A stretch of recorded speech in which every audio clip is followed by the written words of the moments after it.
Chosen one. Listen carefully. Heaven has pressed pause on everything around you, so this message can pierce your heart. You are not here by chance, and you know it. There has always been a quiet sense inside you that you were set apart, different from the rest. You carry something that others cannot quite explain. Some are drawn to you without knowing why. Others resist you because your light unsettles them. That is the mark of one chosen by God. Your life has never been simple. The battles you fought seemed unfair. The weight on your shoulders was heavier than those around you. Yet notice this: you are still standing. The storms that came to break you have only revealed your resilience. The nights of tears have fertilized the ground of your destiny. Darkness recognized your calling long before you did, and that is why it fought you so fiercely. Picture this: a clay jar buried beneath the earth. Dust covers it. Years pass, and no one values it. Then one day, a treasure hunter digs it up, wipes away the soil, and discovers priceless gold hidden inside. That jar is you. The world may have dismissed you, but heaven has seen the treasure placed within you before time began. Now is the season of unveiling. Do not think the silence of God meant abandonment. Silence has been his strategy to strengthen your inner ear. Like a soldier trained in secret before being sent to the battlefield. You were hidden, but never forgotten. The Spirit spoke through the prophet Jeremiah. Chapter 1, verse 5. Before I formed you, in the womb I knew you. Before you were born, I set you apart, a prophet to the nations. Let that promise take root in your soul. You feared your story was over, but God is writing new chapters. You thought your mistakes defined you, but he has already prepared redemption. You imagined you had missed your chance, but his timing is still perfect. You do not walk into the unknown alone. You walk into a future that has already been prepared for you. Let me tell you a story. There was once a man who waited years in obscurity. He had a gift, but no platform. A calling, but no audience. Others laughed, saying his dreams were foolish. Yet in the quiet nights he kept pressing into God. When the right moment came, doors opened that no man could shut. What looked like wasted years became proof of his endurance, and those who mocked him became witnesses to his rising. His hidden season was not a delay, it was the womb of his destiny. So it is with you, chosen one. You are standing at a threshold. Heaven's door is cracked open, but it will not wait forever. Mercy is extended now. This is why you feel the urgency burning within as you hear these words. You cannot afford to sleep through this moment.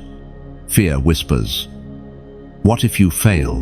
But faith declares, "What if you rise?" Exhaustion tells you to stop, but the Spirit says, "Lift your head. Strength is coming."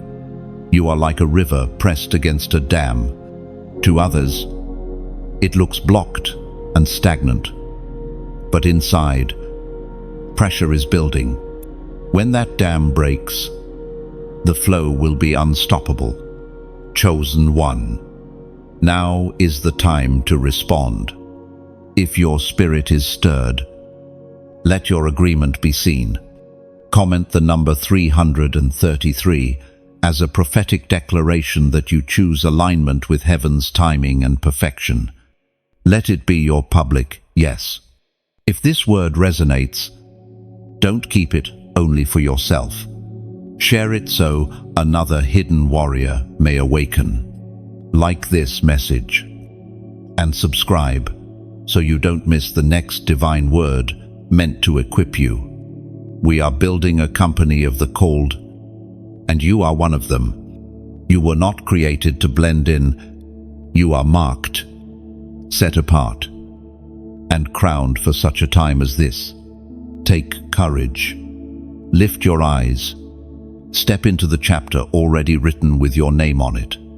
And hear this: the fact that you are here right now is proof that the divine script is still unfolding.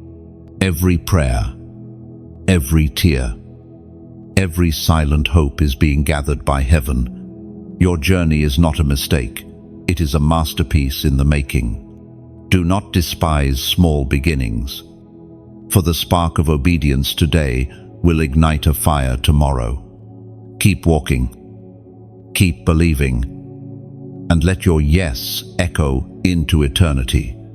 You wonder sometimes how all of this began, why your life feels marked with a different rhythm than those around you. The truth is, your calling did not start with you. It began long before you drew breath. It was woven into the tapestry of your lineage, stitched into the bloodline you carry, whispered through generations you never met. You are not an accident in history.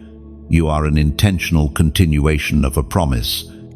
Consider the roots of a great oak tree, above ground. People marvel at its height and strength, but few ever see the vast network of roots beneath, stretching deep, entangled with layers of soil, drawing nourishment from depths invisible to the eye. Your destiny is like that oak. What people see now, the surface of your story, is only possible because of roots that reach back into prayers spoken decades ago, covenants made before you existed, and promises God is still fulfilling. You may not know the names of those who prayed for you: a grandmother kneeling quietly by her bedside, a great-grandfather lifting his voice in a small, forgotten church.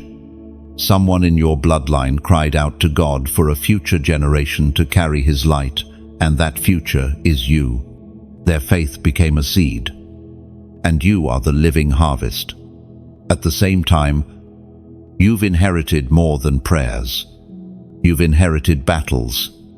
Some struggles you face are not random. They are ancient. They are unfinished, wars passed down, waiting for someone to rise up and end them once and for all. Cycles of fear, chains of poverty, patterns of brokenness, these have traveled through generations.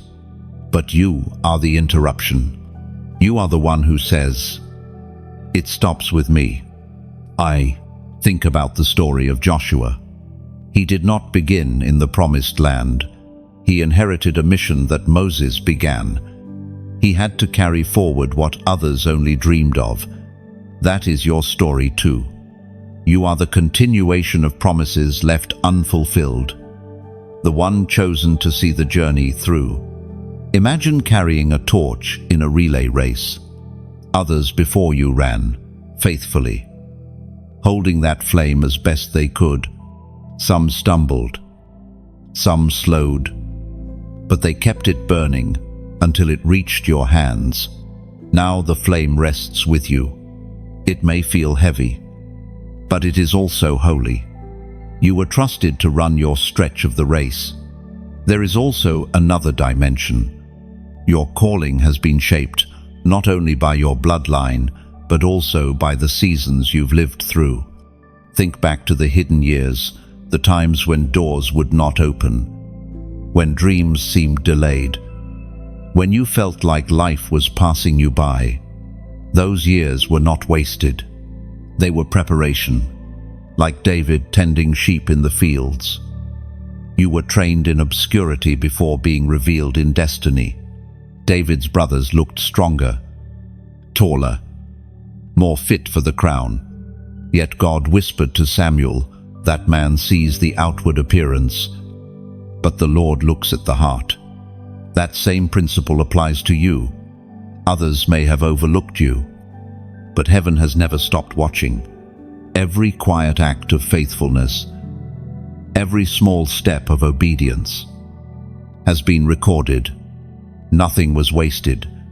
According to what is revealed in the book of Proverbs, Chapter 16, Verse 9. In their hearts, humans plan their course, but the Lord establishes their steps. You might remember times when you questioned yourself, why me? Why do I feel things others don't? Why do I carry this weight of compassion? This sense of responsibility? This awareness of unseen battles? Those questions were not signs of weakness, they were evidence of calling. Only the chosen feel the pull of destiny while still standing in the ordinary fate, like a seed buried in soil. Your destiny has been waiting for the right conditions. When the rain comes and the sun shines, the seed does not stay hidden. It breaks through the ground, reaching upward, unstoppable. That is what is happening to you. The layers of soil are shifting, and soon what has been concealed will be visible. Your origin is divine. Your struggles have been shaping you, not destroying you. The whispers in your heart are not imagination. They are reminders of promises older than your breath.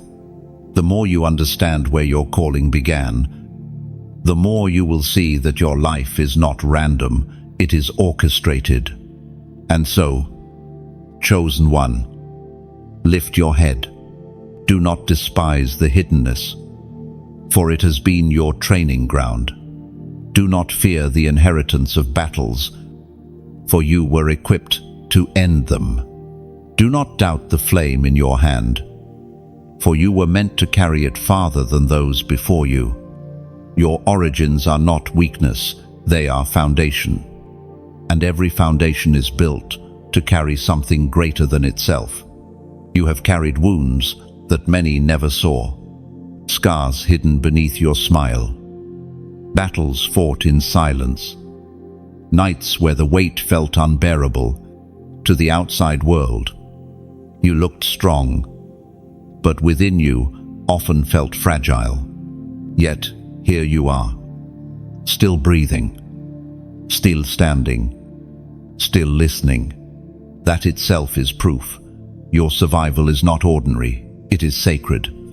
Every pain you endured was shaping you for what is ahead. The betrayals that cut you, the rejection that stung, the loneliness that left you gasping for meaning, they were not wasted. They became evidence of endurance, training for compassion, and preparation for authority. God never wastes suffering. What wounded you yesterday will become the testimony that heals someone tomorrow. Think of Joseph, betrayed by his own brothers, sold into slavery, forgotten in a prison cell to anyone else. His story looked like failure, but the very scars of betrayal became the credentials for leadership. Because he had known hunger, he could steward abundance. Because he had walked through the pit, he could understand the palace. His wounds became the bridge to his assignment. So it is with you. The parts of your story that you most wanted to erase are the very places God will shine his light through. Cracks in clay jars do not make them useless. They allow the treasure inside to be revealed. You are not disqualified by your scars. You are defined by how you carry them. We are reminded through the writings of David in the Psalms, chapter 34, verse 18, "The Lord is close to the brokenhearted and saves those who are crushed in spirit." No, you need to hear this. Your pain did not push God away. It pulled him closer. The nights you felt abandoned, he was nearer than your breath. The tears that stained your pillow were collected like jewels in heaven's bottle. Even the silence was his presence, watching, holding, waiting for the right moment to turn the page. And though your scars may not fade, they will speak. They will tell the world of resilience. They will prove that though the storm raged, you did not drown. Though the fire burned, you did not perish. You are living evidence that God sustains what He calls now. Chosen one, I invite you to mark this moment. Write in the comments, pain turned power. This is not just a phrase, it is a declaration. It means your past suffering will no longer define you as broken, but will become the very force that propels you forward. What once weakened you will now empower you. What once humiliated you will now glorify God. By speaking it, you are choosing alignment. By declaring it, you are silencing the lies that told you your pain defined you. The truth is, your scars are not chains, they are medals of survival. They tell your enemy, I endured. I'm still here, and I'm stepping forward. End of tapu. Imagine yourself as a lighthouse on a rocky coast. Waves crash against you. Storms scream. Winds whip mercilessly. Yet your light never goes out. Ships in darkness depend on you to shine. Even when you feel battered, that is who you are, scarred, weathered, but unwavering, shining, so others may find safe harbor. Do not despise your past. Do not hide your story. What was once a source of shame will become a key of liberation for someone else. You will discover that your testimony is not just your survival, it is someone else's map to freedom. Lift your head. Chosen one, the season of hiding your scars is over. Now they will become your crown. And listen closely, crowns are not made from untouched gold, they are forged through fire. In the same way, your testimony is not polished by easy days, but purified through hard nights. Your scars are not random decorations, they are marks of authority. Each wound you carry is a credential in the spiritual realm, a sign that you have endured trials and lived to tell the story. Heaven sees those scars not as shame, but as proof that you were faithful in the fire. When you declare, pain turned power, you are not denying the hurt you faced. You are acknowledging it, but you are also refusing to let it be the end of your narrative. You are saying, this cut me, but it did not kill me.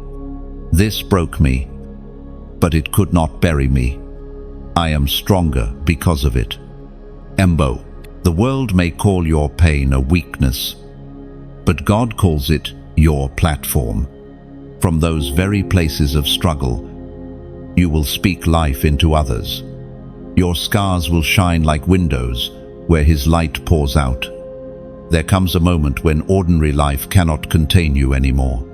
You sense it in subtle ways, a stirring in your spirit, a restlessness you cannot explain, a holy discomfort with the patterns you once tolerated. This is the threshold of awakening, where God interrupts your routine to draw you into alignment with His voice. It often begins quietly, almost like the faint sound of a trumpet far in the distance.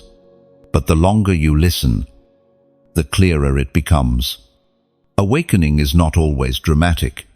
Sometimes it is a whisper at midnight, a scripture that lingers in your mind, a dream that refuses to fade with the morning light. Other times, it is a sharp turning point, a job that suddenly ends, a friendship that dissolves, a door that slams shut. In those moments you are forced to recognize heaven is calling you forward. Even if it means dismantling the life you thought you wanted. Think of Moses. He lived years in Midian, tending sheep, married, hidden, seemingly forgotten. Yet one day, he noticed a bush burning but not consumed. That was not coincidence, it was divine interruption. The voice of God spoke from that fire. And Moses' life was never the same. One encounter dismantled decades of obscurity. You too have burning bush moments. They may not look supernatural to others, but to you they are undeniable. A conversation that strikes like lightning, a sudden inner conviction that demands attention, a sequence of events too precise to be mere chance. These are not random, they are God's way of awakening you to the reality that He is ready to shift your path.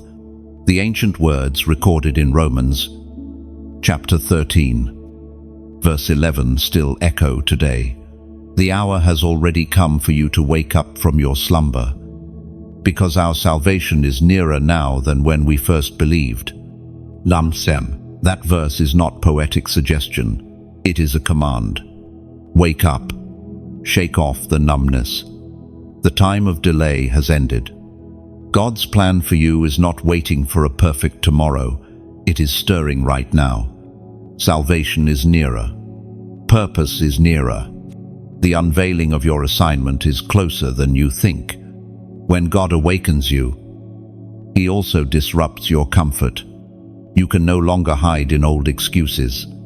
The very things that used to satisfy now leave you empty. Activities that once distracted you feel shallow. Conversations that used to entertain you feel heavy with futility. That is the Spirit drawing you into deeper waters, inviting you to step out of the shallow places and wade into destiny. Awakening often feels uncomfortable because it demands obedience. Think about Jonah. He tried to run from his calling, boarding a ship in the opposite direction, yet the storm pursued him. God would not let him stay asleep to his assignment. The same happens in your life. Storms arise not to destroy you, but to redirect you. The winds that batter your boat are the very winds steering you back toward purpose. There is also a tenderness in awakening. It is not just a command, it is an invitation. God does not shout only to alarm you. He whispers to remind you of His closeness. Sometimes, awakening feels like a father shaking his child gently, saying, "Rise. It's time. The day is here. You cannot stay in bed any longer." That is the love of God pulling you from slumber into sunlight. And once you awaken, your vision changes. You begin to see beyond the surface. The same workplace looks different because now you sense hidden assignments among your co-workers. The same streets you walk become pathways of divine encounters. The same conversations hold prophetic weight. Nothing is casual anymore, because you are awake to the kingdom at work around you.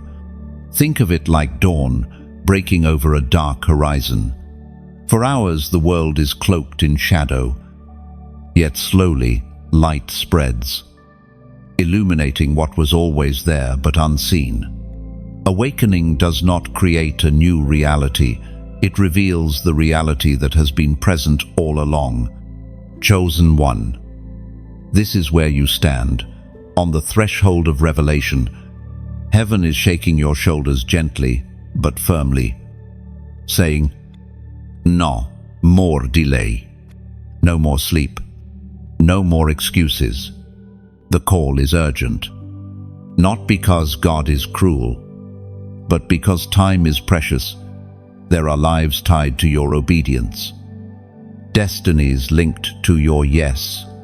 Your awakening is not just about you, it is about everyone who will encounter God through you. So, embrace the disruption. Welcome the stirring. Yield to the holy unease. It is not chaos, it is construction. It is not confusion, it is clarity in disguise. And when you step through this threshold, you will look back and realize every whisper, every storm, every closed door was heaven's alarm clock, waking you to destiny. There comes a point where the call of God moves from being something you feel in your heart to something you must act upon. Awakening is not the end, it is the beginning. Once your eyes are open, once your spirit is stirred, heaven places an assignment on your life. It is no longer about surviving the wilderness. It is about stepping into the mission for which you were created. Every chosen one carries a unique assignment. Some are called to speak, others to build, some to sing, and some to stand as pillars of prayer. Not all assignments look alike, but all are vital in the kingdom. The body of Christ is made of many members, each with a function, each with a purpose. Yours matters. Think about a candle in a dark room. One flame might seem small, but it transforms the entire atmosphere. Shadows scatter, fear loosens, and vision is restored. That is what your assignment does. It may look small to the world, but in God's eyes, it shifts eternity. Your assignment will not always be easy. It may cost you comfort, time, and the approval of people, but it also brings you into a partnership with heaven, where your ordinary life becomes a stage for God's extraordinary power.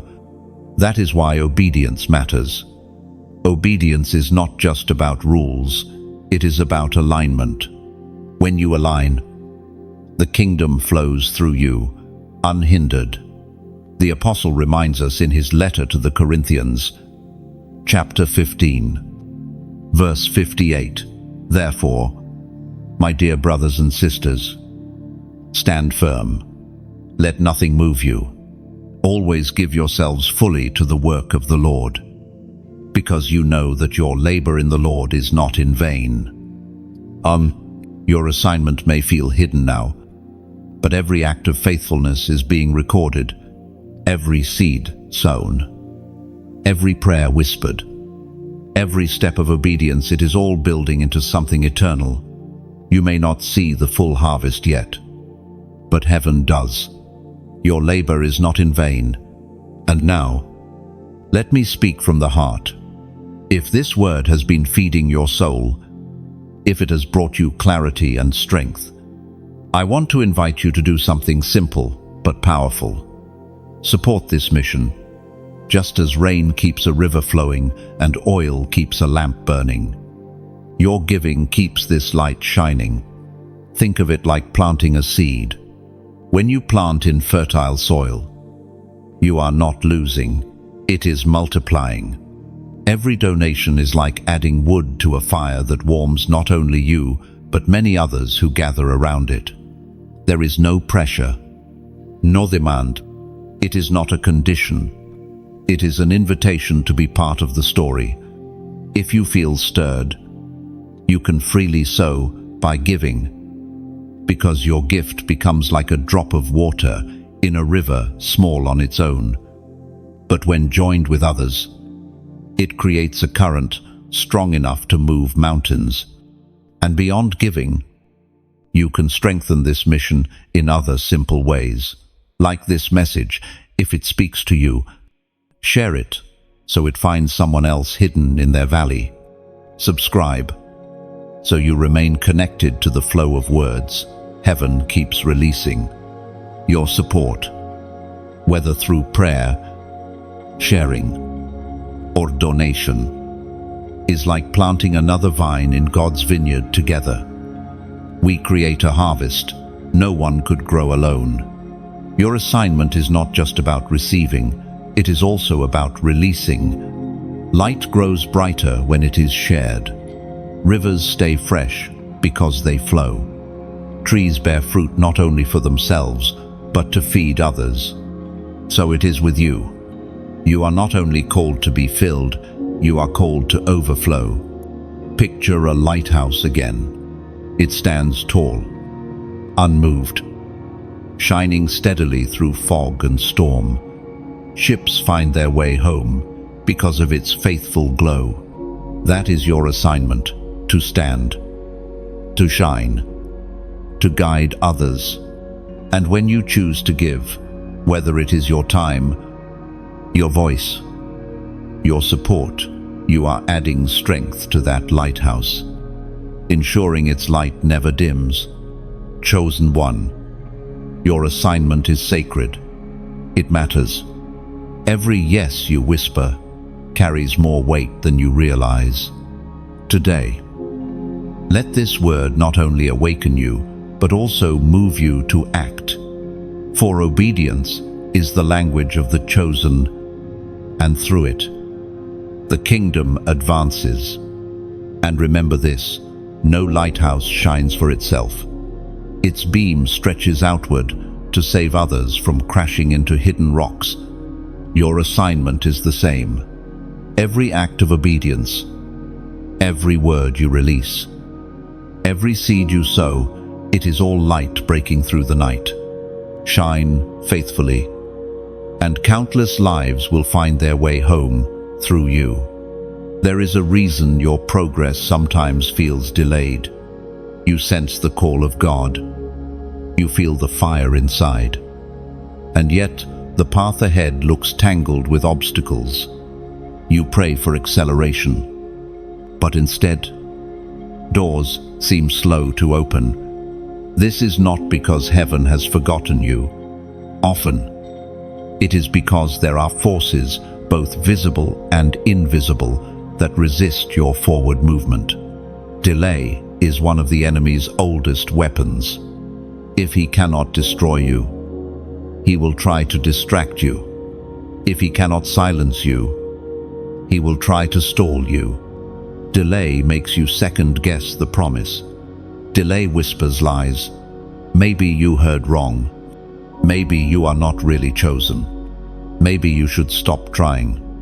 But delay is not denial. The promise of God is still intact. Think of Nehemiah rebuilding the wall of Jerusalem. The enemies did not succeed in breaking his hands, but they tried endlessly to slow him down. They mocked. They threatened. They sent letters to lure him away. Yet Nehemiah declared, "I am carrying on a great project and cannot go down." He refused to be delayed. That same spirit must rise in you. Delay also comes through human resistance. Some people will not understand your urgency. They will tell you to calm down, to wait, to settle. But you were not called to settle. You were called to step into divine timing. Settling feels safe, but it suffocates destiny. The Word of God declares in the book of Habakkuk, chapter 2, verse 3, "For the revelation awaits an appointed time. It speaks of the end and will not prove false. Though it linger, wait for it. It will certainly come and will not delay." In that, do you see? Even when things seem paused, God's timing is precise. What looks like a delay to you may be alignment in the unseen. Like a master conductor, God ensures every instrument enters at the perfect moment. If he rushed the symphony, the harmony would collapse. But at the right time, everything will come together with beauty and power. Imagine a bow being pulled back with great force. To the arrow, it feels like retreat, like being pulled further and further away from the target. But the tension is not punishment, it is preparation. The more the bow is drawn back, the greater the force when the arrow is finally released. That is your season. The pullback you feel is not the end of your story. It is the setup for acceleration. Still, resistance is real. The enemy knows if you step fully into your assignment, chains will break and lives will change.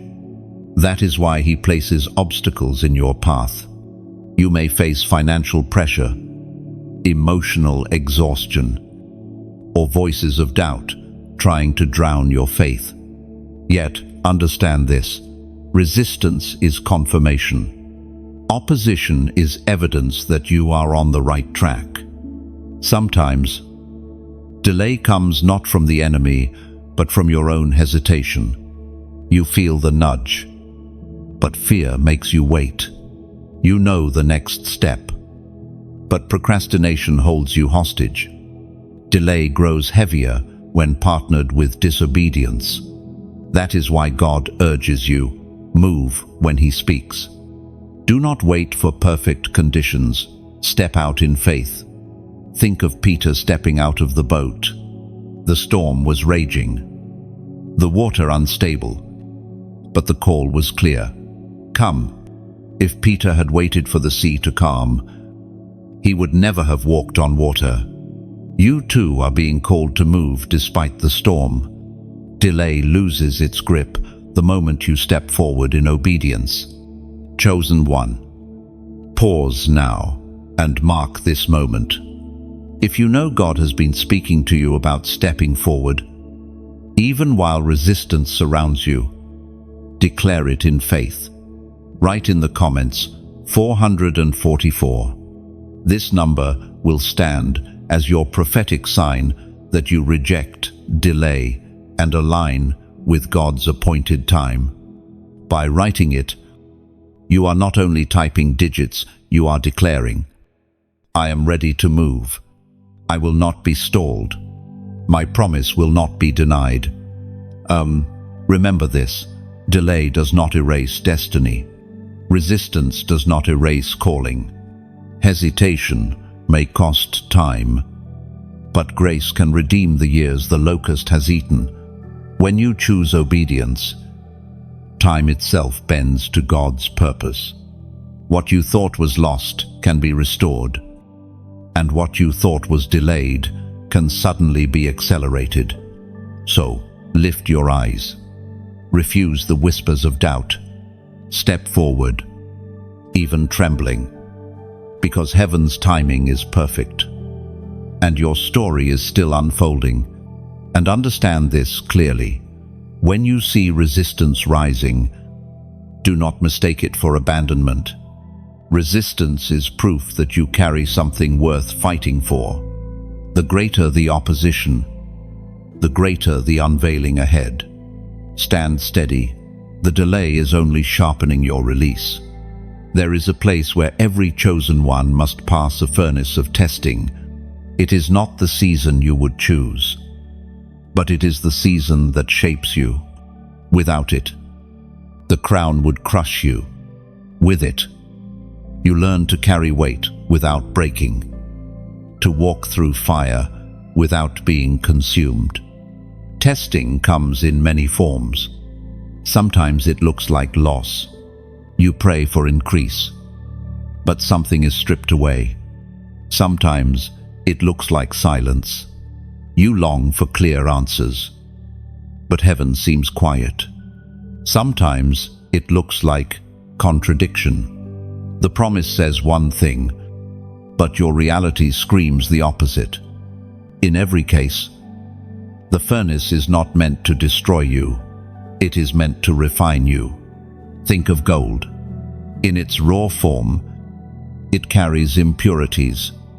Only when placed in the fire do those impurities rise to the surface and burn away. The heat does not diminish the gold. It reveals its purity. That is what your trials do for you. They are exposing what cannot remain: fear, pride, doubt, and forging in you a strength that will last. Consider the story of Job. He lost everything: wealth, health, family, yet he refused to curse God. His friends misunderstood him. His wife gave up hope, yet Job held to a deeper trust. Out of his furnace came a double portion. The very trial that seemed to end him became the soil of restoration. His testimony still echoes today. When he has tested me, I will come forth as gold. Well, testing also uncovers the hidden motives of the heart. It asks, do you serve God for what He gives, or for who He is? Do you trust Him only when life is smooth, or also when the storm rages? The furnace answers those questions not with words, but with endurance. The voice of God thundered in the book of Isaiah. chapter 48, verse 10. See, I have refined you, though not as silver. I have tested you in the furnace of affliction. Affliction is not the enemy of destiny, it is its servant. It chisels away the excess, sharpens your focus, and reveals the depth of your faith. Without the furnace, you would remain soft, fragile, unready. With it, you become resilient, unshakeable, forged for battle. Imagine clay in the hands of a potter. It is shaped, pressed, and molded, but the vessel is still fragile until it is placed in the kiln. Only after the fire does it become strong enough to hold what it was created for. That is your life. You are being shaped, pressed, sometimes stretched in painful ways, but without the kiln of testing, you could not hold the glory prepared for you. Sometimes the furnace feels endless. Days blur into nights. Prayers seem unanswered, and hope flickers like a dying candle. Yet even then, God is near. In fact, He is closest in the fire. Remember the 3 Hebrew men, Shadrach, Meshach, and Abednego. They were thrown into the blazing furnace.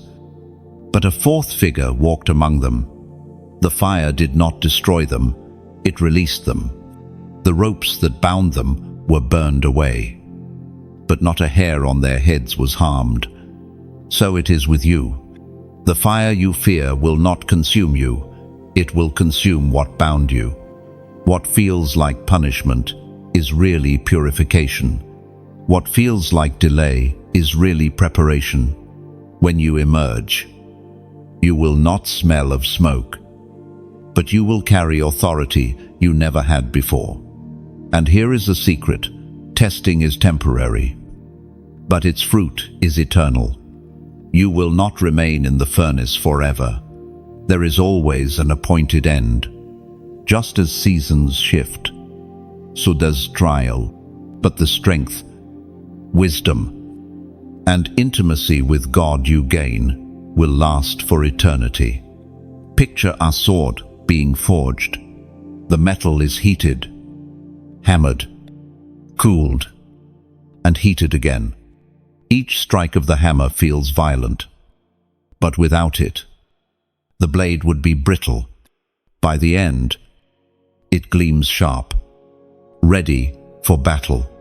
That is what God is doing in you. Each strike of life's hammer is shaping you into a weapon against darkness. Chosen one, do not despise the furnace. It is the very place where heaven prepares you for the stage ahead. Your tears are not wasted. Your pain is not ignored. Your questions are not forgotten. They are the raw materials being melted down, reshaped, and refined into something indestructible. When you look back, you will not say, "The furnace destroyed me." You will say, "The furnace defined me." And that, more than anything else, is the mark of the chosen. There are moments in your journey when God chooses to confirm His hand upon your life in unmistakable ways. These confirmations come as signs and tokens, fingerprints of heaven placed along your path. They are not random coincidences, they are divine markers, reminding you that you are not walking alone. Signs are heaven's language written on the canvas of your days. They may appear in dreams that feel more vivid than reality. They may come through a scripture that seems to leap from the page as though it were written only for you. Sometimes they arrive as divine encounters, a stranger's word that echoes exactly what you prayed in secret, or a door opening at the precise moment you felt you had no strength left. These tokens are not meant to replace faith, but to strengthen it. Faith is the root. Signs are the rain. Faith believes without seeing. Yet God in His mercy sprinkles confirmations to refresh your spirit. They remind you, the promise is alive, and the journey is still unfolding according to His timing. Think of Gideon, unsure of his calling, fearful of his own weakness. He asked God for a sign. First, the fleece was wet, then dry. Heaven's gentle reassurance that the assignment was real. God did not rebuke Gideon for needing a token. Instead, He met him in mercy, providing the evidence his heart craved. In the same way, the signs you receive are God stooping low, reminding you that He remembers. It is written in the Gospel of John, chapter 14, verse 26, "But the Advocate, the Holy Spirit, whom the Father will send in my name, will teach you all things and will remind you of everything I have said to you." The Spirit does more than instruct. He reminds. Signs are His way of bringing back to memory what God has already spoken. A sudden song on the radio that echoes your secret prayer, a timely conversation that unlocks clarity, an unexpected provision that proves heaven's resources have not dried up. These are not accidents, they are reminders. Imagine walking through a dense forest. The path ahead is uncertain. Shadows stretch across your way, and silence presses heavy. Then, nailed to a tree, you see a small mark, an arrow carved by the guide who went before you. A few steps later, another mark. Each one tells you, yes, this is the way. That is what divine tokens are. They do not remove the forest, but they assure you that you are not lost. Often, these signs are subtle. They are not fireworks in the sky, but whispers in the soul. That is intentional, because subtlety requires you to remain attentive. The more you listen, the more you see. Like stars in the night, they were always there, but you only notice them when the world grows dark. There is also a mystery to signs. They are not always meant to be explained in the moment. Sometimes you recognize their meaning only in hindsight. A dream that puzzled you for months suddenly makes sense when the door opens. A verse you underlined years ago becomes the exact anchor you need today. God is a master storyteller. He plants clues early, weaving them together as your journey unfolds. But understand this, signs are not the destination. They are road markers, not resting places. You cannot camp around one sign and refuse to move until another appears. Signs are meant to keep you moving forward, not keep you standing still. Faith is still the fuel, even when tokens appear along the way. Think of the rainbow after the flood. To Noah, it was not just colors in the sky, it was a covenant sealed in beauty. Every time the heavens stretched a rainbow across the earth, it declared, God keeps His promises. That rainbow was not the end of Noah's story, but a sign that the journey ahead was secure. And so it is with you. The dreams, the words, the provisions you have received are not the whole story. They are reminders that the author is still writing. They are threads woven into the tapestry, glimpses of the pattern before it is complete. Chosen one. Do not despise these tokens, no matter how small they seem. Collect them in your memory. Write them down. Rehearse them when doubt whispers. For when the night feels long, it is the memory of past signs that keeps hope alive. The God who confirmed you before will confirm you again. And when you finally stand in the fullness of your promise, you will look back and realize, None of the signs were wasted. Each one was a footprint of God along your path, proving that the whole journey was guided by His hand. There comes a time when what has been stirring within you must be released outwardly. Calling is not only about hearing, it is about speaking. Destiny is not fulfilled in silence, it is activated through your voice.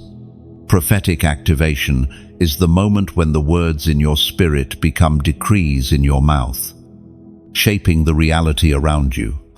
Words carry power.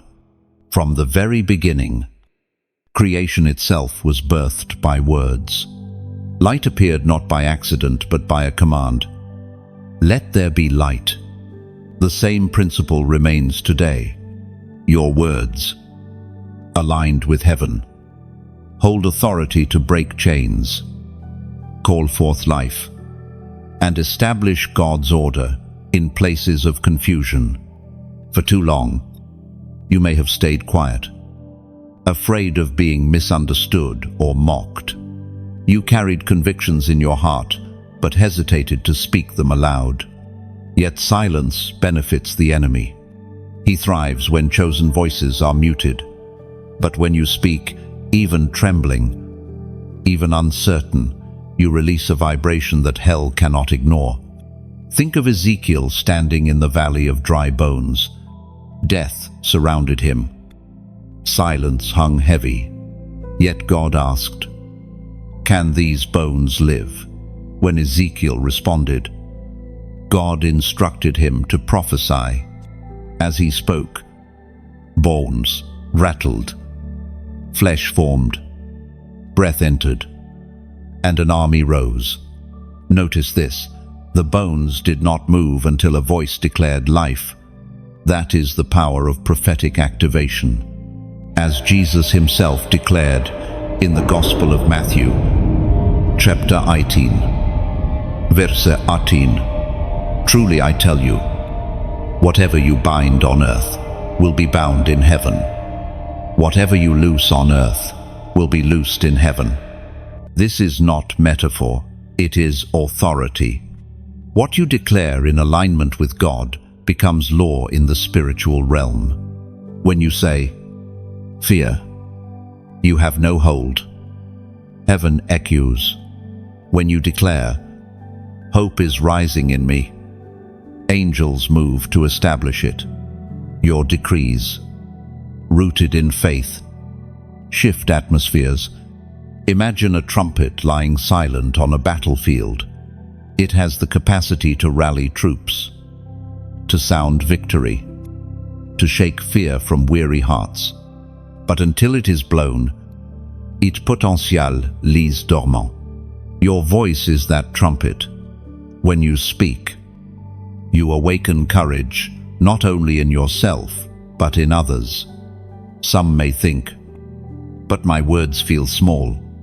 Yet remember, a spark is small, but it starts wildfires. A whisper may seem fragile, but in the spirit, it can split mountains.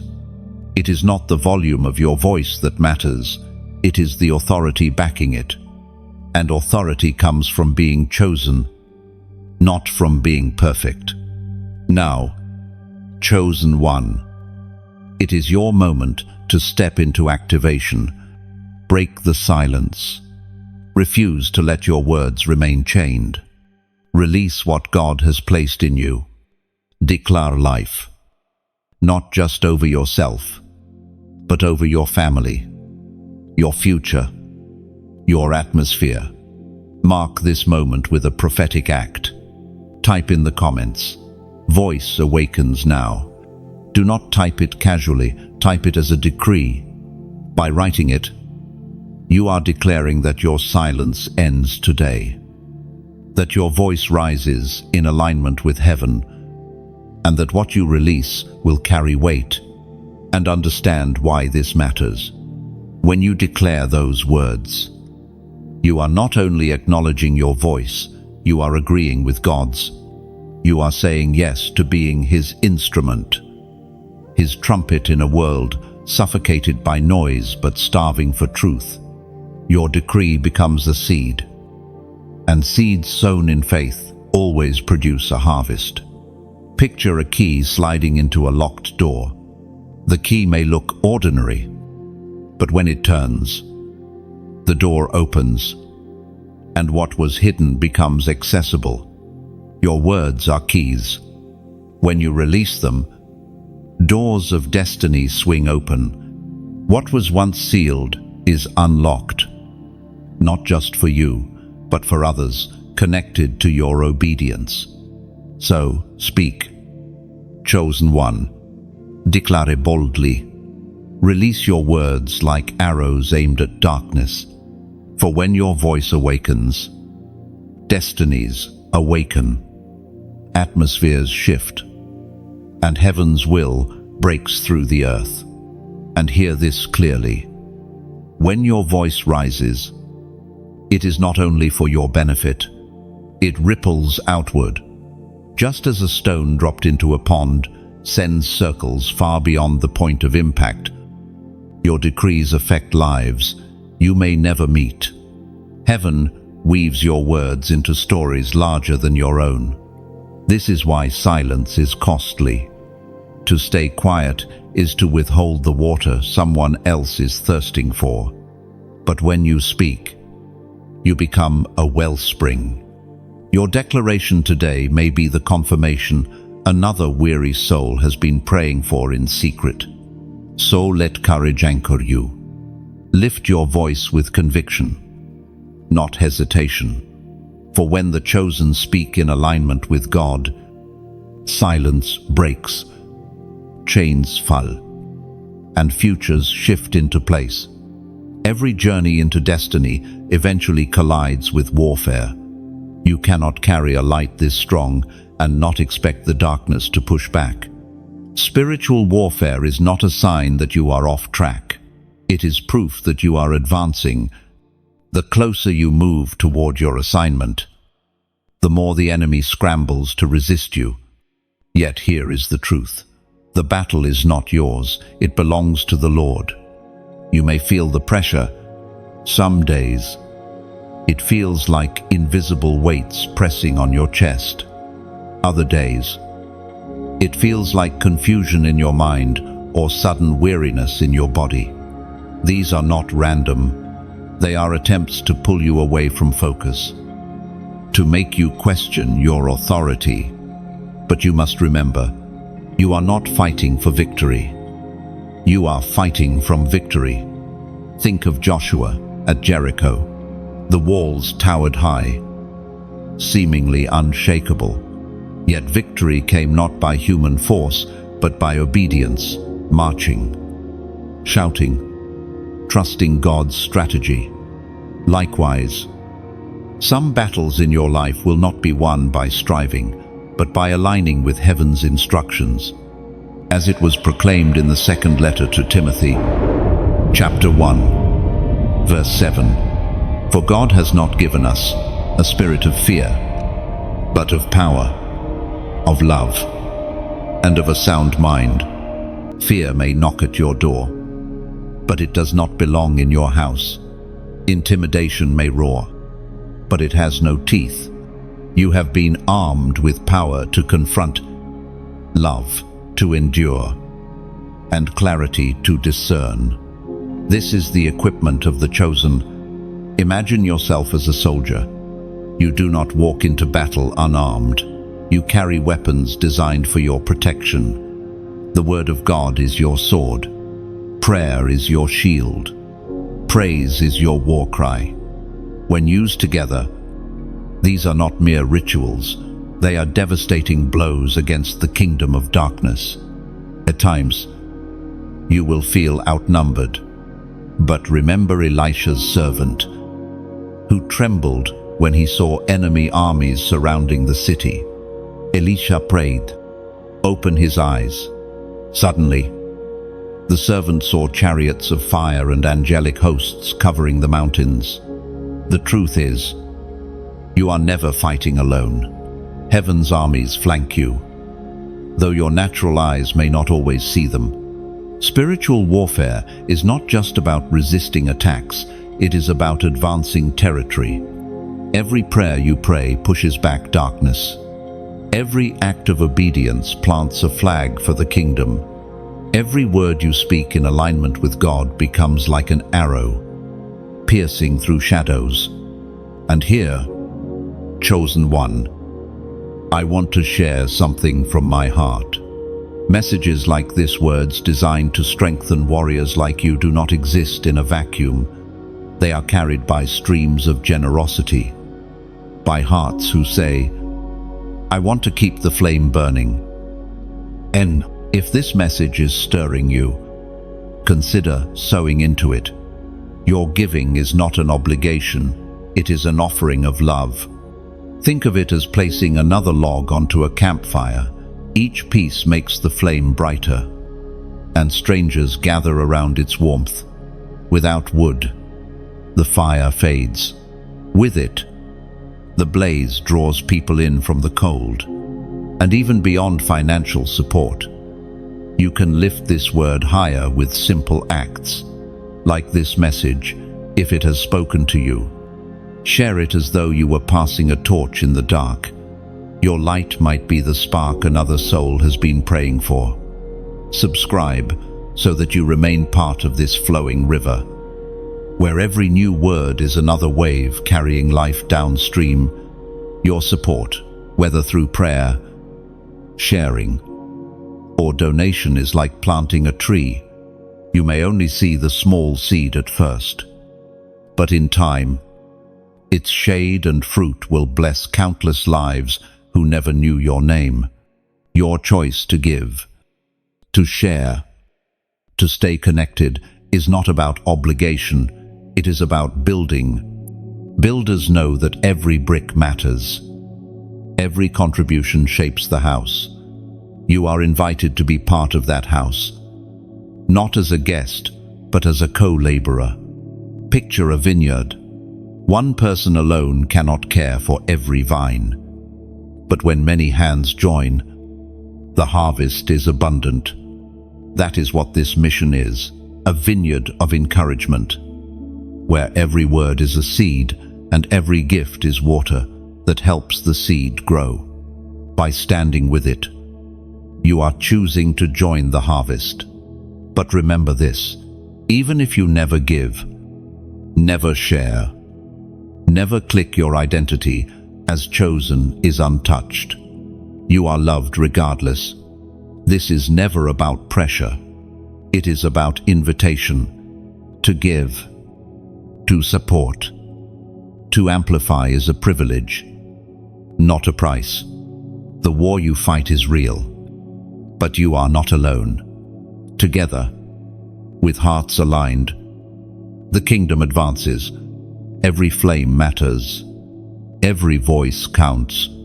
Every act of generosity, whether in prayer, in sharing, or in giving, is part of heaven's strategy. So, soldier of light, lift your head, grip your sword, plant your feet. The battle may rage, but victory is written. And as you fight, know this, you are upheld not only by your own strength, but by a family of warriors standing alongside you, ensuring the light never goes out. There is a difference between being called and being prepared. The calling identifies you, but the preparation equips you. Without strategy, even the chosen can stumble. Destiny is not fulfilled by passion alone. It requires wisdom, discipline, and divine timing. That is why God provides not only vision, but also anointed strategies, blueprints designed to help you walk with precision rather than wandering aimlessly. Strategy often begins in the secret place. When you still your soul before God, He deposits instructions that cannot be found in books or borrowed from others. These strategies are personal, tailored for your journey, and birthed through intimacy. They may look unconventional to the world, but they are perfectly aligned with heaven. Consider Noah. He was told to build an ark, though rain had never fallen in such a way before. The instructions were precise: dimensions, materials, structure. Noah did not improvise. He followed the blueprint. His obedience to God's unusual strategy preserved life on earth. In the same way, your obedience to divine instructions will preserve not only you, but also many connected to you. Strategy also involves stewardship. What has been placed in your hands is not random. The time you have each day, the skills you carry, the relationships around you, these are resources entrusted to you. When stewarded with care, they multiply. When neglected, they weaken. Anointed strategy asks you to examine: how am I managing what God has given me?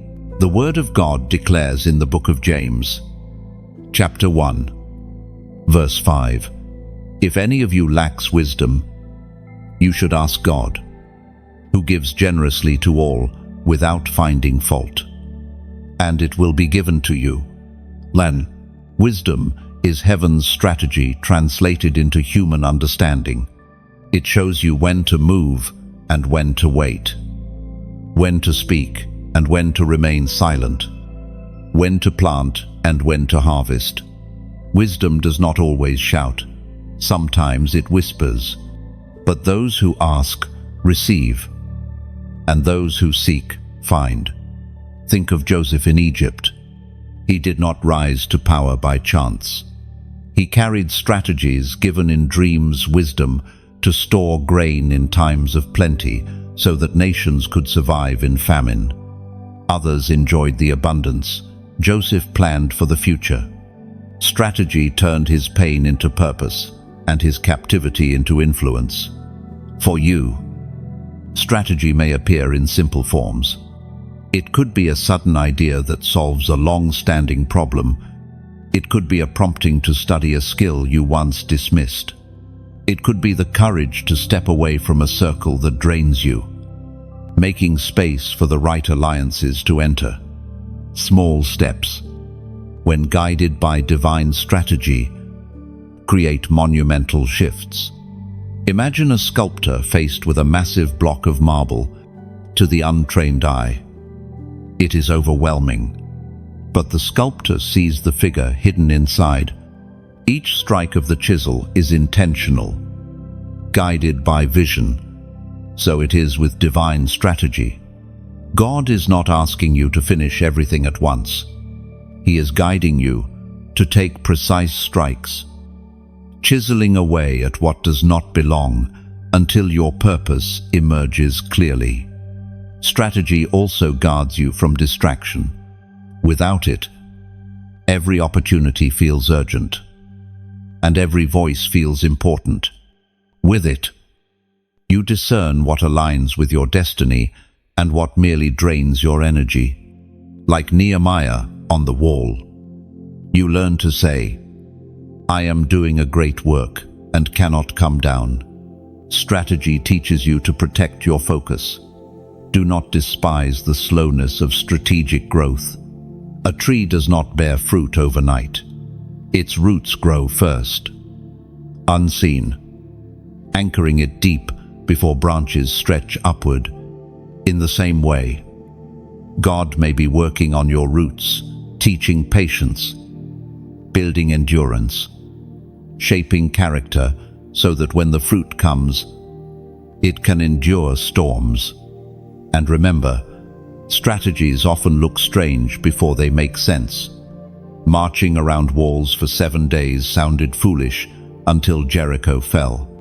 Filling jars with water seemed odd until wine flowed at Cana.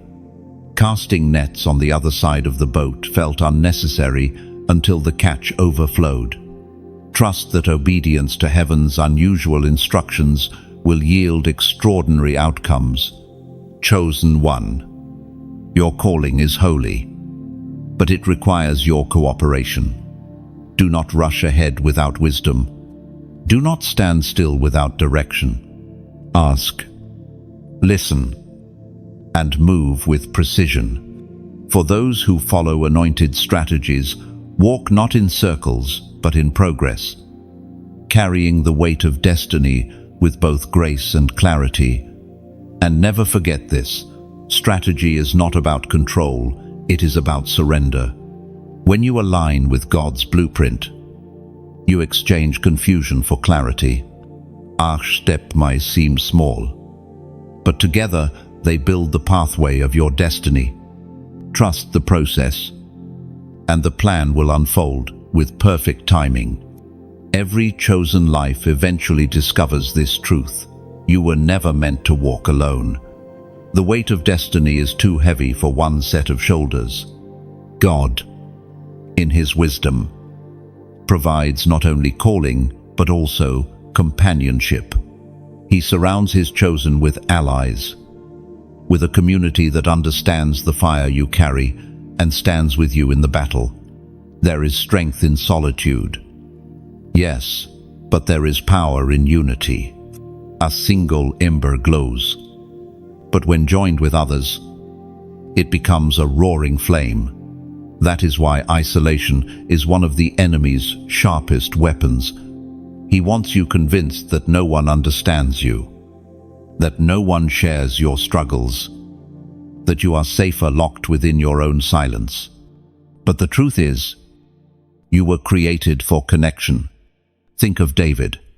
Before he was crowned, he found Jonathan. Their bond was not casual, it was covenant. Jonathan's loyalty preserved David's life when jealousy hunted him. Without that friendship, David's story might have ended prematurely. That is the power of divine connections. They extend your assignment and guard your promise. And consider the early church. They did not survive persecution by hiding as scattered individuals. They gathered, prayed together, shared meals, and carried each other's burdens. Out of that unity came boldness. Out of that unity came miracles. Out of that unity came growth that no opposition could stop. We are reminded in the book of Hebrews, chapter 10, verse 24 to 25. And let us consider how we may spur one another on toward love and good deeds, not giving up meeting together, as some are in the habit of doing, but encouraging one another, and all the more as you see the day approaching. Encouragement is not optional, it is essential. Your fire burns brighter when it joins with another's. Your courage multiplies when it is echoed by a brother or sister. Your burden becomes lighter when shared by a community who understands your assignment. Imagine a flock of geese flying in formation, alone. One bird would tire quickly, but together they create wind currents that carry each other farther. When the leader grows weary, another takes its place, while the others honk encouragement from behind. That is community, carrying, cheering, protecting. You were meant to fly with others, not struggle alone. Sometimes, the community God gives you will not look like what you expected. They may come from different backgrounds, different personalities, even different cultures. But destiny does not require sameness, it requires alignment. What unites you is not preference, but purpose. You may not agree on everything, but you share the same flame. Chosen one. Your community matters because your mission is bigger than you. The words you speak may awaken others, but their prayers will shield you. The strength you give may inspire someone, but their wisdom may guide you when you feel lost. No one finishes the race of destiny by themselves. You may have been hurt by people before. Betrayal, rejection, or misunderstanding may have tempted you to build walls around your heart. But walls that keep pain out also keep love out. Healing will come not only through God's presence, but also through God's people. Allow yourself to trust again. Allow yourself to be sharpened and strengthened by those He sends. Think of iron, striking iron. Sparks fly. Edges sharpen. Strength increases. Alone, iron remendule.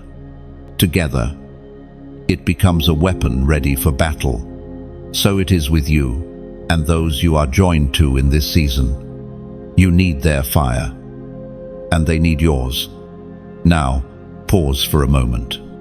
If you sense that God is speaking to you about finding or cherishing your divine community, respond in faith. Write in the comments, 111. This number is a prophetic sign of unity, alignment, and new beginnings. One heart, one spirit, one mission. By declaring it, you are choosing covenant connection.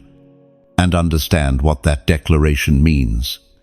By writing it, you are not simply typing numbers, you are aligning your spirit with heaven's design for partnership. You are saying, I will not isolate myself. I will embrace the family God gives me. I will allow myself to be strengthened and to strengthen others. Picture a net cast into the sea.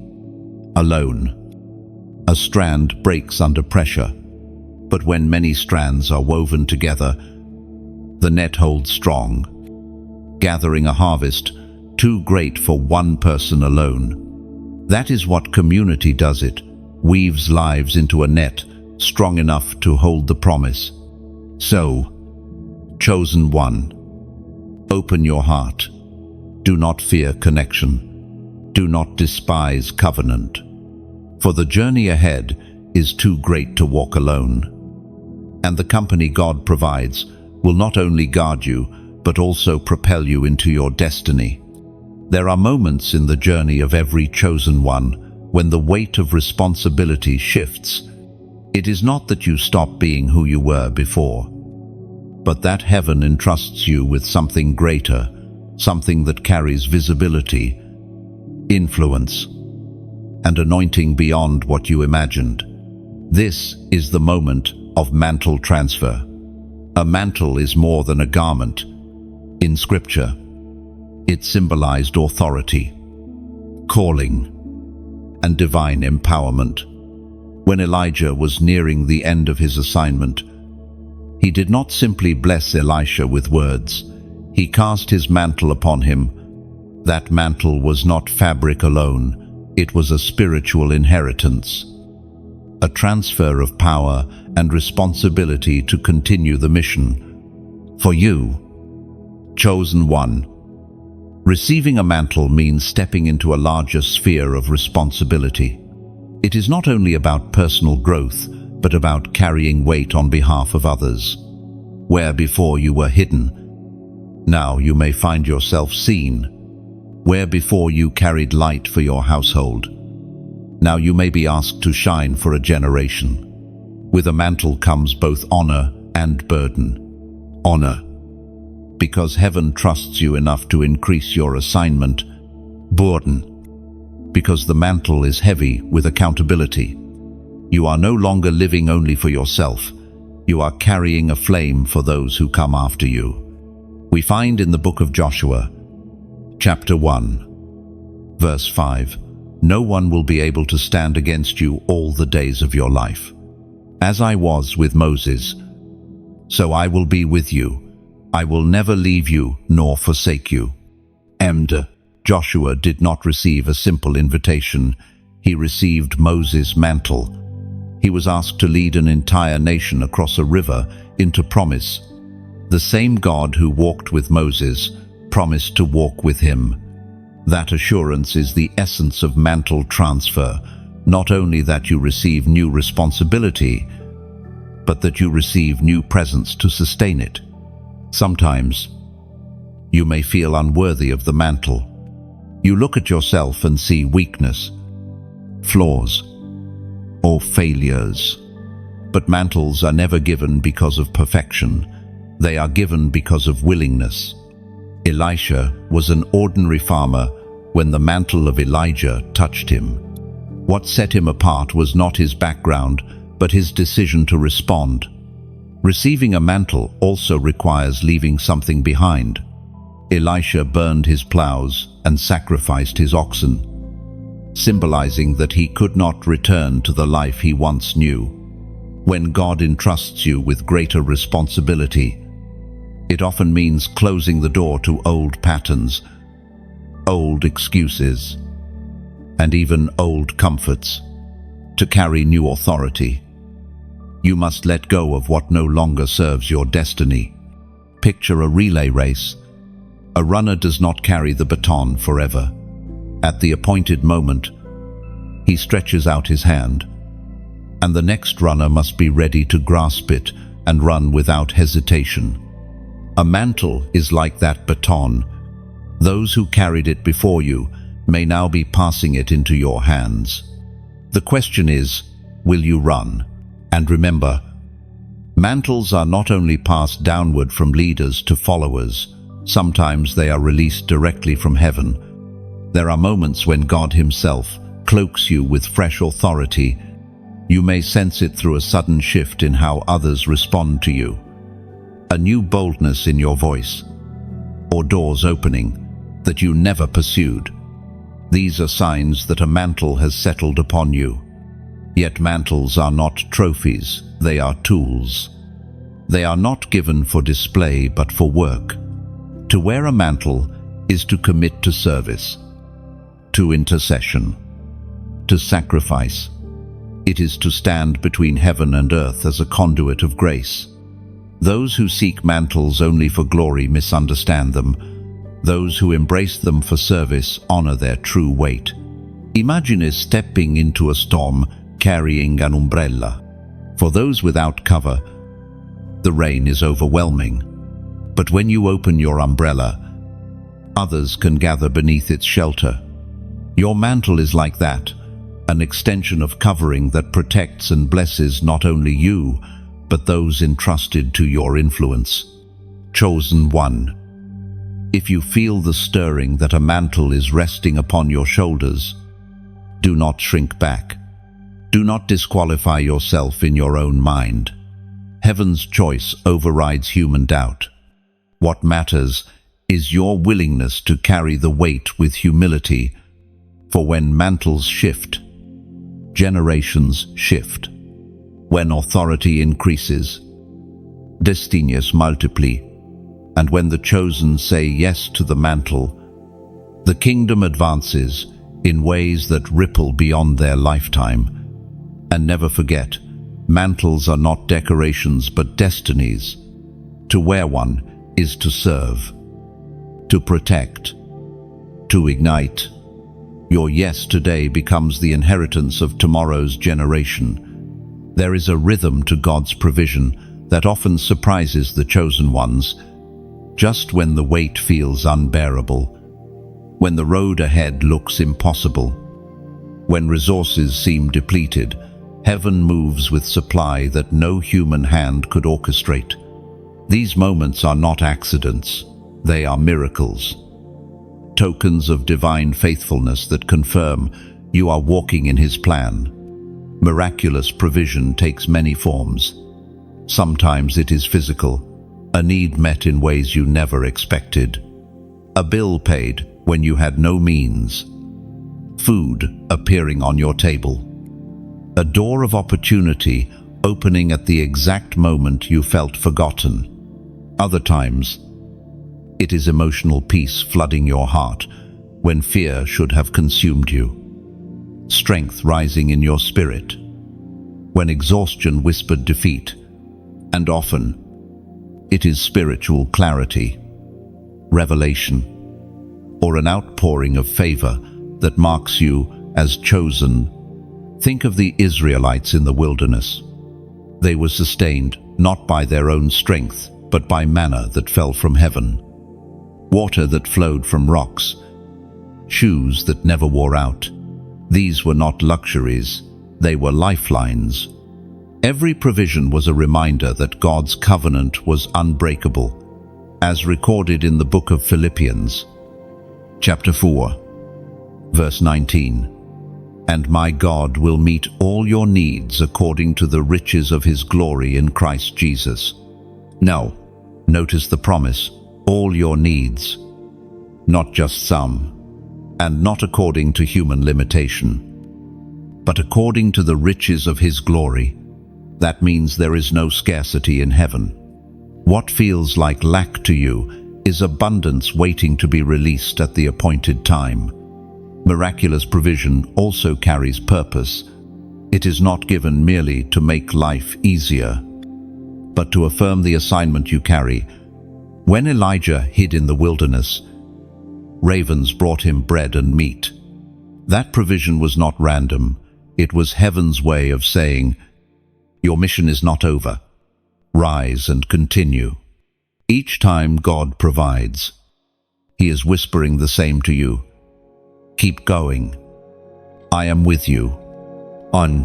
Imagine walking through a desert, sand stretching endlessly, thirst clawing at your throat. Just when you think you cannot take another step, you see an oasis shimmering ahead. That is what divine provision feels like. It arrives at the breaking point, not too early to breed complacency, not too late to bring ruin, but precisely when it will restore your hope and prove God's faithfulness. Miracles are not always dramatic. Sometimes they are quiet, almost ordinary, until you pause and realize this was God's hand. The unexpected encouragement from a friend, the perfect timing of an answered prayer, the strength to keep moving when logic said you should have quit. These are not coincidences.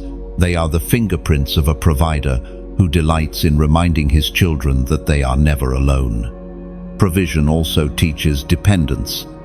Left to ourselves, we might believe that success is the result of our own skill or effort.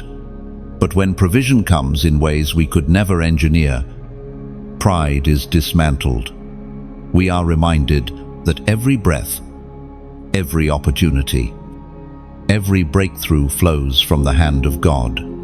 The chosen are sustained not by self-sufficiency, but by divine generosity. Think of Peter casting his net after a long, empty night. Hours of labor brought nothing. But at Jesus' word, he lowered the net again, and the catch was so abundant it nearly broke the nets. That miracle was more than fish. It was a revelation of who stood in the boat with him. Provision points to presence. Miracles point to the miracle worker. And sometimes provision is not about adding, but about preserving, like the widow's oil that did not run dry. What you already have can stretch beyond its natural limit when touched by God. The little becomes enough. The ordinary becomes supernatural. What looked like barely surviving becomes a testimony of thriving. Chosen one. Take courage in this. You are not abandoned to fend for yourself. The same God who fed prophets with ravens, who parted seas for nations, who multiplied loaves for thousands, is the God who watches over you. His provision may not look like your expectation, but it will always meet your need. So walk forward with confidence. Let each miracle, small or great, remind you that you are seen. Provision is not random, it is intentional. And when you gather the memories of God's faithfulness, they become stones of testimony, monuments of trust that will sustain you in the battles yet to come.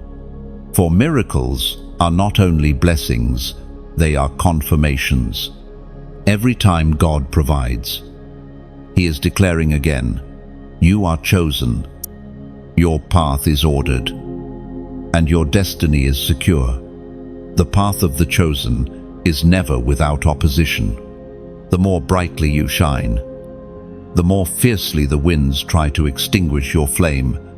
Persecution is not an accident. It is the echo of resistance against the kingdom of God flowing through you. Yet persecution is also a strange kind of confirmation. The enemy does not waste energy on the ordinary, only on those marked for impact. You may have felt it already. The sideways glances when you speak truth. The mockery when you choose holiness over compromise.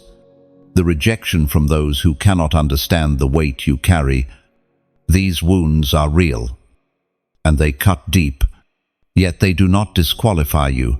They prove you are carrying something worth opposing. Think of Paul, beaten, imprisoned, abandoned by some. He once trusted, yet still he wrote letters that echo through eternity. His chains could not silence his pen. His pain could not cancel his purpose. And through it all, he testified that the grace of Christ was enough. Your story, too, will become stronger than the wounds inflicted upon you. As declared in the second letter to the Corinthians, chapter 4, verse 9, persecuted, but not abandoned, struck down, but not destroyed.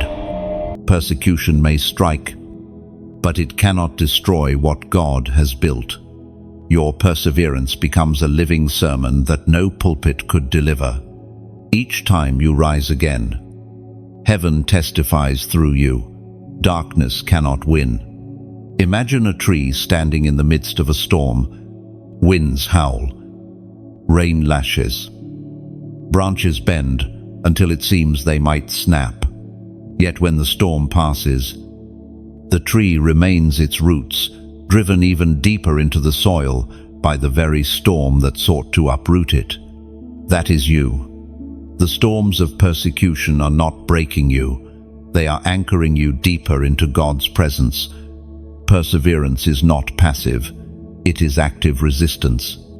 It is choosing to keep walking when the road cuts your feet. It is singing when your heart feels heavy. It is holding the hand of faith when fear tries to pull you away. And each act of perseverance becomes a stone in the foundation of your testimony. But hear this, you are not called to endure alone. In your perseverance, you carry others with you. When you stand, you become a lighthouse to those lost at sea. When you endure, you become a fire in the cold night, offering warmth to weary travelers. Your perseverance is not just survival, it is leadership. And here is where I pause. Chosen one, to speak of something sacred. Messages like these, which reach into the secret places of your heart, are not built on one voice alone. They are sustained like a great cathedral, stone by stone, each piece placed by many hands. If this word has strengthened you, I invite you to become part of its foundation. Think of your support as adding another stone to the cathedral. Alone, one stone is small, but together they form a dwelling place of hope for countless souls. Beyond that, you can keep this cathedral alive in simple but powerful ways. Like this message, if it has touched you, share it as if you were placing another candle in the sanctuary, one more light for those who walk in. Subscribe so that you remain under the arches of this sacred space, returning whenever heaven speaks again. And if you feel stirred to sow a gift, see it as pouring stained glass into the windows.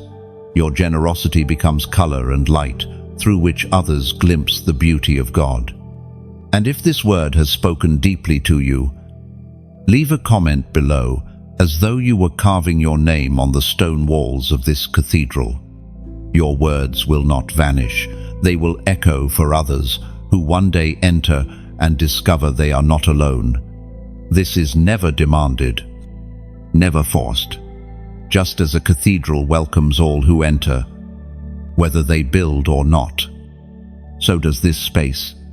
But for those who choose to give, to share, to remain connected, their fingerprints are forever etched into the walls of what God is building here. Persecution may rage, but together we become unshakable.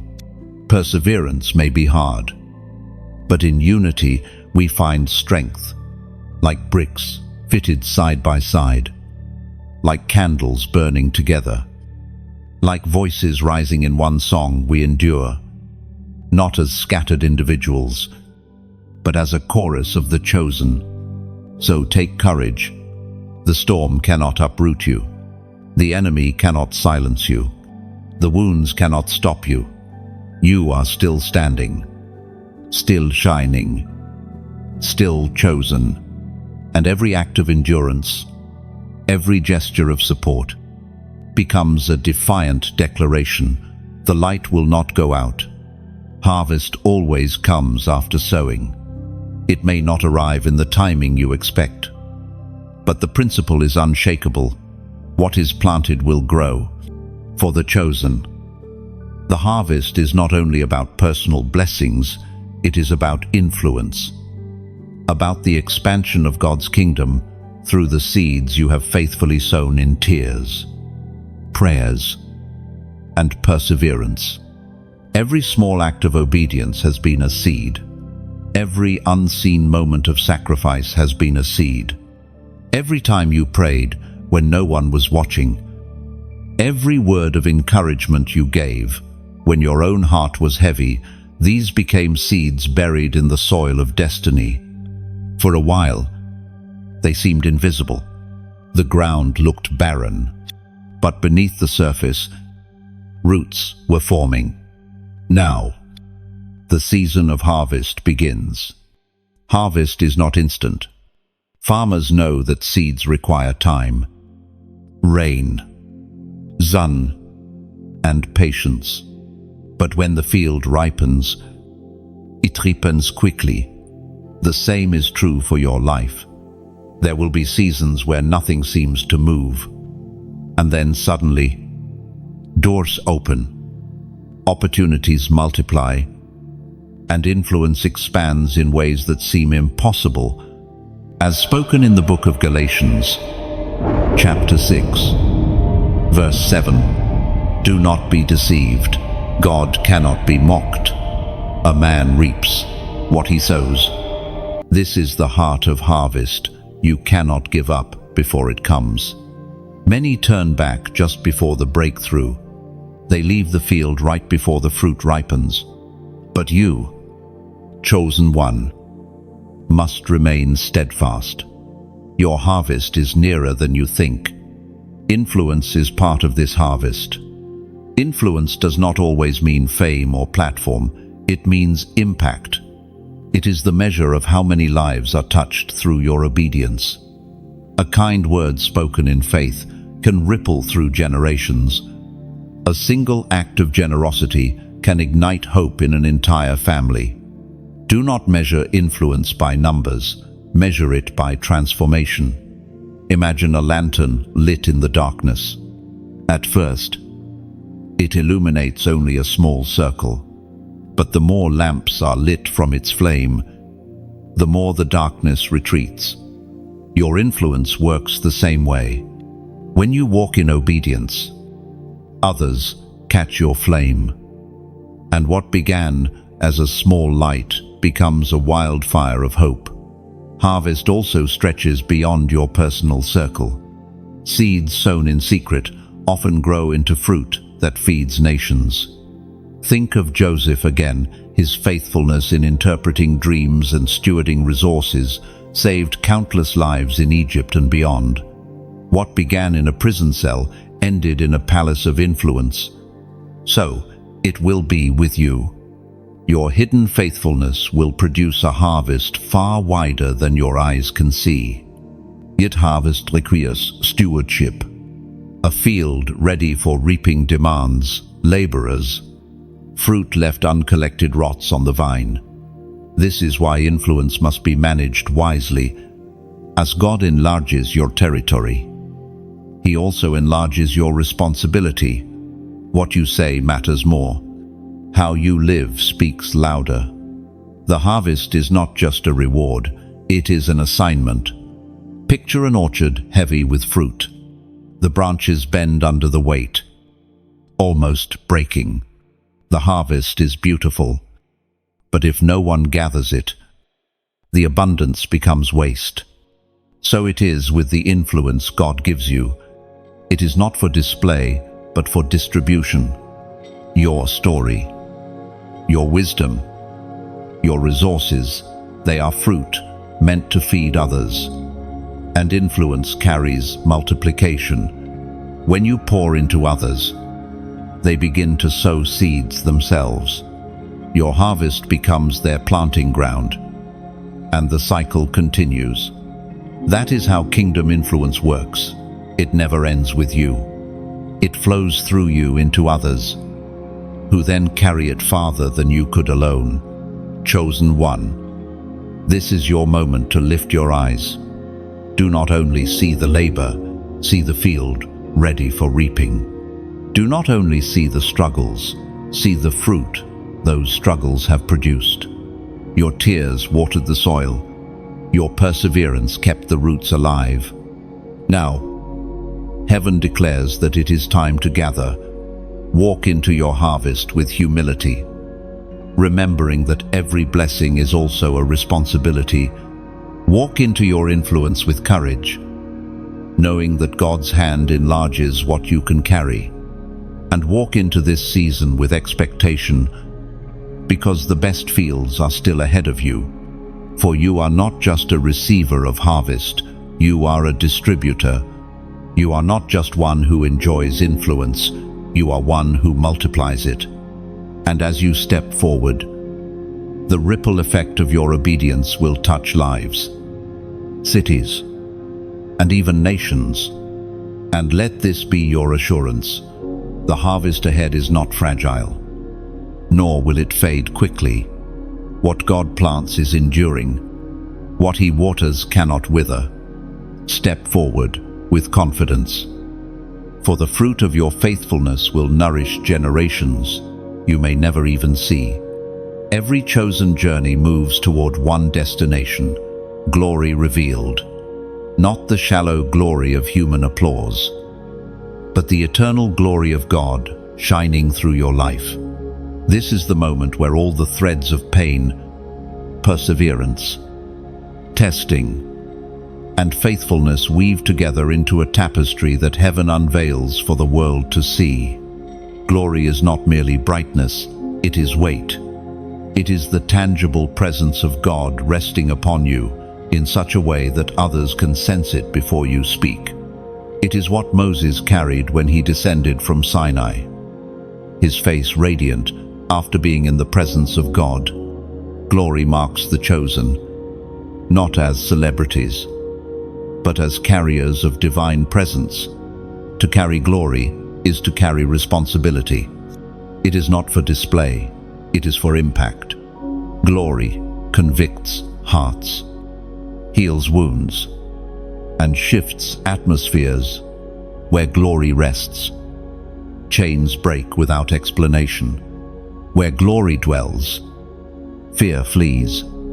That is why the chosen must learn humility, because glory will crush pride, but amplify surrender. It is written in the book of Romans, chapter 8, verse 18.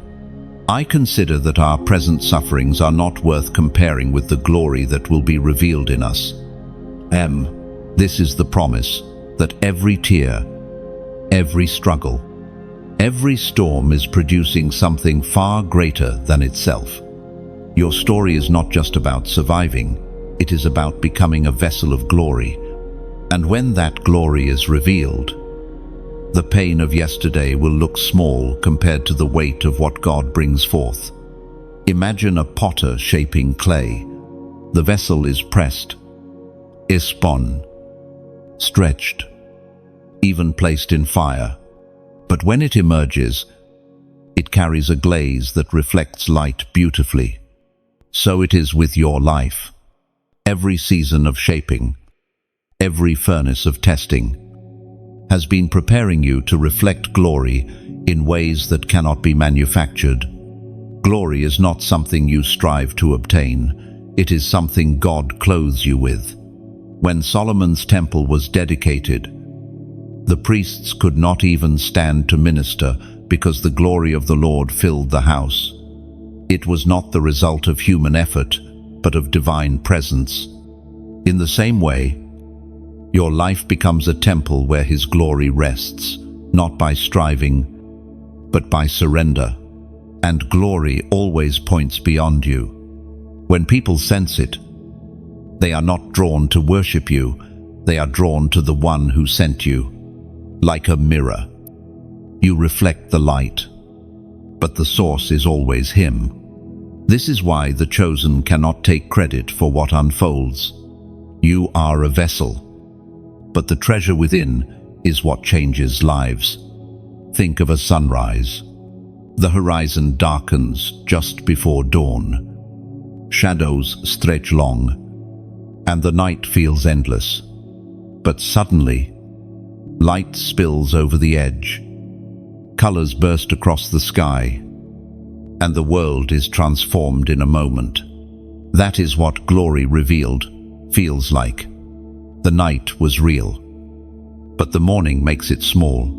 Your journey into glory may still feel incomplete, but do not despise the process. Even now, heaven is weaving unseen strands.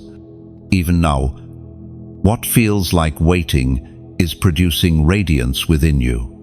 And when the unveiling comes, it will not be gradual, it will be sudden, unmistakable, undeniable. Chosen one. You are being prepared for this unveiling. Every scar will shine. Every wound will testify. Every season of waiting will blaze with meaning. Glory is not only your future, it is already breaking through in glimpses. Each time you love when it is hard. Each time you forgive when it feels impossible. Each time you choose faith over fear. And one day, you will stand in the fullness of it, not just in this life, but in eternity. For the ultimate glory is not temporary influence, but eternal presence. You will behold Him face to face, and the radiance that now flickers will burn in full flame forever. Lift your heart to this promise. The road has been long, the cost has been high, but the reward is weighty and eternal. For the chosen do not labor in vain. They are being transformed from glory to glory, until their lives become living evidence of a kingdom unshakable and a God unstoppable. And when that day comes, every question will fade. You will not ask why the path was so hard, because the glory will answer it. You will not mourn the years of waiting, because the radiance will redeem them. You will stand as one who endured, one who reflected, one who carried the flame faithfully to the end. And eternity itself will echo your story not as tragedy, but as triumph, crowned with glory that never fades. Chosen one, if you have journeyed through every word to this very moment, understand this, it is not by accident. Heaven has been speaking, weaving threads of courage, healing, strategy, perseverance, and glory into your heart. What you carry now is not just inspiration, it is impartation. You are not the same as when you began, but this is not the end, it is a doorway. You have received light, and light is never meant to stay hidden. What you do next becomes part of the testimony. If this word has touched you, take a simple step like this message. It is as if you are adding one more flame to a lantern, helping it shine brighter for others, still walking in darkness. Share it as though you were sending out a dove, carrying hope across waters. You may never know who receives it, but someone's silent prayer could be answered by your act. Leave a comment below. Even a few heartfelt words. Imagine it as planting a flower in this garden of voices. Together they form a field of witness that others will walk through and find courage. Subscribe if you desire to remain close to this flow of encouragement. Think of it like anchoring your boat to a safe harbor each time the storms of life rise. You will know where to return for shelter and strength. And if you feel stirred to give, let it be like pouring water into a well. Each drop may seem small, but together they create a reservoir where countless souls can drink and live. There is no pressure, only invitation. To give is to join in the harvest, to leave fingerprints on lives you may never meet. So, carry this with you.